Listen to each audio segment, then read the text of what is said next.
Good morning, students. So today a new topic that we would like to discuss is the principle of microscopic reversibility and onsager reciprocal relation. So how the microscopic reversibility followed in a non-equilibrium system or in a system which are very far from equilibrium, and how the onsager reciprocal relation holds because of this fluctuation or deviation from this equilibrium system. So the principle of microscopic reversibility states that mechanical equation of motion of individual particles of a system of particles are invariant with respect to the transformation of the time to minus time. Means if you change the direction of the time, then the mechanical motion or the mechanical equation of motion of the individual particles of a system of particles, that means a system is consisting of several number of particles or a huge number of particles, and you would like to observe the mechanical equation of the individual particles motion. Now you just change the time direction, means in the first instant you take the observation for some finite time and make it as t, and then after certain time you again take the second observation, that let's say t plus tau. Now whatever average value you will get, if you just change the thing, the second observation you take in the time t tau, and the first variant you take in tau plus t plus tau, then whatever average value you will get, that should be same. Okay, that is with respect to the transformation of time to t to minus t. That means by applying the reversal time reversal concept. So how we can apply this time reversal concept? So let's see. The theory of fluctuation, which is an important law in statistical mechanics, plays an important role here, because we have to use the fluctuation theory to prove this thing. So to understand it, consider the value of the fluctuation. Let's say alpha is a fluctuation. Fluctuation means any kind of parameter that can change over time in a system, that can be say in general as fluctuation. So we are taking alpha is the fluctuation of ith property at a time instant t, and of the fluctuation alpha j, second fluctuation, after a time interval of tau. That means t plus tau, total time interval, that is total time t plus tau. And we calculate the product of the both the quantities. That means we take alpha I at time t and alpha j at time t plus tau and take their average. The average value of this product during a sufficiently long lapse of time is given by alpha I at time t multiplied by alpha j time t plus tau. Okay, and taking the average. If the time is time length, that means if you take the time means if you take the observation for a longer time, that means if t is very large as infinity, then limit t tends to infinity 1 upon t 0 to tau 0 to t alpha I t multiplied by alpha j t plus tau dt gives you the time average value. If the process is assumed to be stationary, then according to the ergodic theorem, for some random process have a property of ergodicity. That means it means that the time averaging is equivalent to the ensemble average. Means now we have to use another property of ensemble or statistical mechanics, that time average equal to ensemble average. Means now if you are dealing with some a large number of particles or large number of systems, then the time average property of any particular event, you can take it as a ensemble average, but keep in mind that the system should be behaves as a stationary system. Okay, so this is another result of the ensemble theory in statistical mechanics, that is ergodic theorem.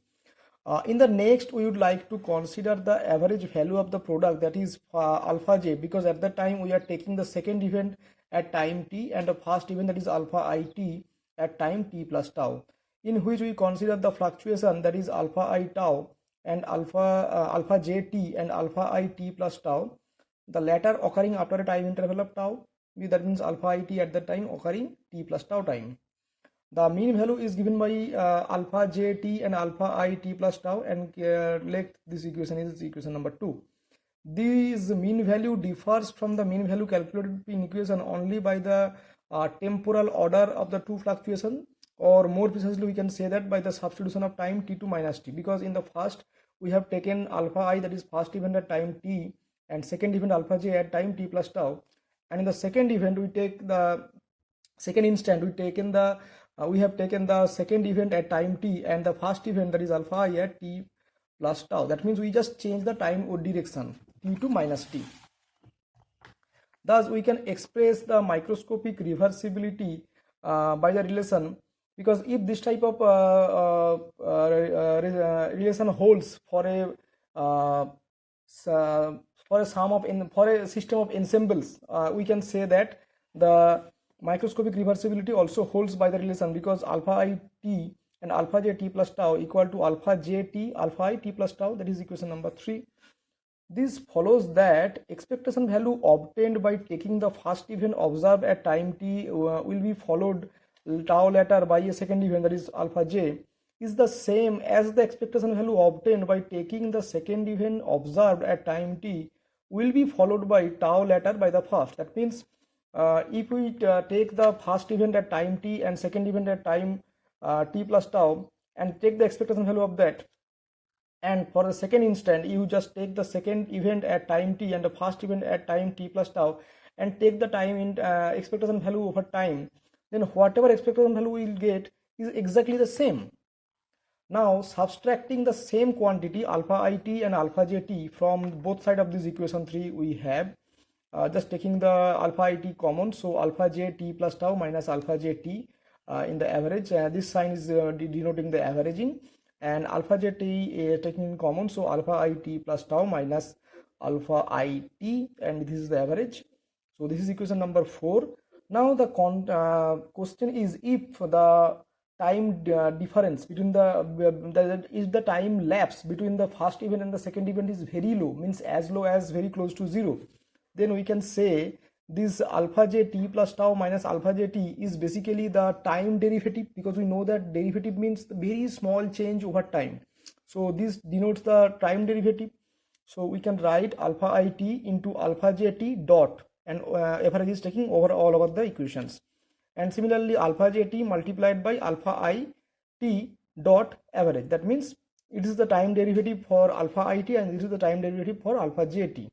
And that is equation number 5, where alpha I t dot defines the time derivative of alpha I t, assuming that the decay of the fluctuation, that is alpha I t, follows the ordinary macroscopic phenomenological rate law, because according to ordinary macroscopic phenomenological rate law, we know that any force we can express as a multiplication of flux and affinities, or we can say the flux and affinities, or flux and force, or the driving force multiplied by the flux.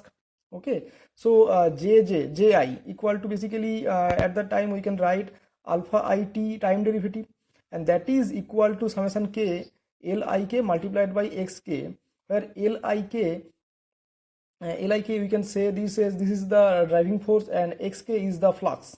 Okay, so by replacing the value of the alpha I t dot and alpha j t dot into equation number 5, that means using this type of relation for both these alpha I and alpha j over time, and putting these values to equation number 5, we get summation k l j k alpha I, that is alpha I multiplied by alpha, actually alpha j, we have replaced this alpha j as l j k multiplied by alpha I into xk, and summation k lik alpha j multiplied by xk average.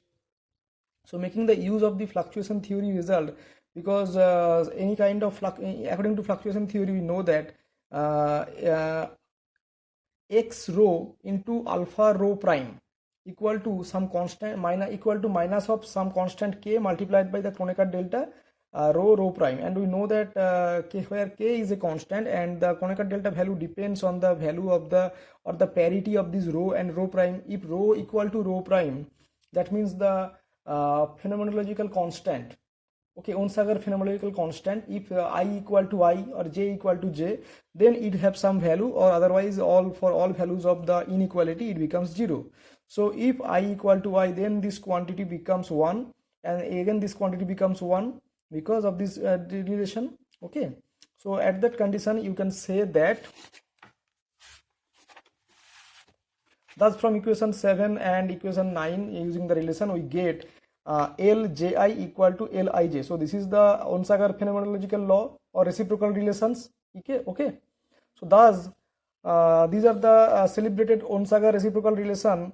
Though they have been proved here for small fluctuation around the thermodynamic equilibrium, they are also valid for system with systematic deviation from equilibrium, as long as the relation between the fluxes, that means you can say it flows, and the forces, that is means the affinities, remains linear. That means once you can express the force and the fluxes as a linear sum of the total fluxes or total force, then you can use this property, unless this is a small fluctuation or whether it is a large fluctuation. Okay, so this is the principle of microscopic reversibility and the validity of the Onsager reciprocal relation. Thank you.